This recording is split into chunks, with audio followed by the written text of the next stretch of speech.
Nizamabad parliament సభ్యుడు అధర్మపురి అరవింద్ ఎప్పుడు అబద్దాలు తప్ప నిజాలు మాట్లాడలేడు.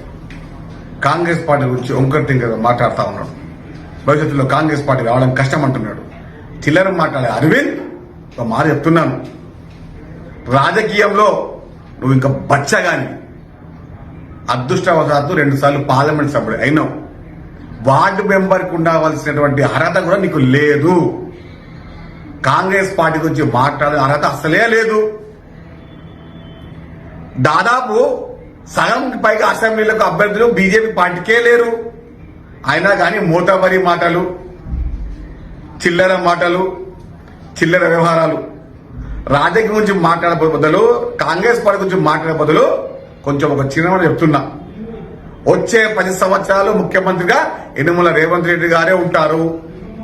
కాంగ్రెస్ పార్టీ తెలంగాణలో అధికారంలో ఉంటుంది. ఈ విషయాన్ని మీరు మర్చిపోకండి. మర్చిపోయిన ప్రతిసారి మేము గుర్తు చేస్తూనే ఉంటాం. బీజేపీ గురించి చెప్పాలంటే బీజేపీ పార్టీలో ఉన్నారు 8 మంది ఎమ్మెల్యేలు, 16 మంది గ్రూపులు. ఇక వీరే అధికారంలోకి మాట్లాడుతూ ఉంటారు. చిల్లర మాటలు, చిల్లర వ్యవహారాలు, చిల్లర రాజకీయాలు, చిల్లర మాటలు మాట్లాడే ధర్మపురి అరవింద్ గారు, మీ నెత్తిపైన బొచ్చు రావడం ఎంత అబద్ధమో బీజేపీ కూడా తెలంగాణ రావడం కూడా అంతే అబద్ధం. కాబట్టి రాజకీయం ఎట్లా మాట్లాడాలో, ఏ విధంగా చేయాలో వచ్చి నేర్చుకోండి. నేర్చుకోకపోతే మీ యొక్క కుటుంబాన్ని అడగండి. కాంగ్రెస్ పార్టీ గురించి స్పష్టంగా చెప్తారు. ఎందుకంటే కాంగ్రెస్ పార్టీ యొక్క వ్యవస్థకు పూర్తి అనుసంధానం ధర్మపురి కుటుంబం. కాబట్టి మీ అన్నగారిని అడగండి, మీ కుటుంబ సభ్యులు అడగండి. కాంగ్రెస్ పార్టీ యొక్క వ్యవస్థ స్పష్టంగా మీకు తెలుస్తుంది.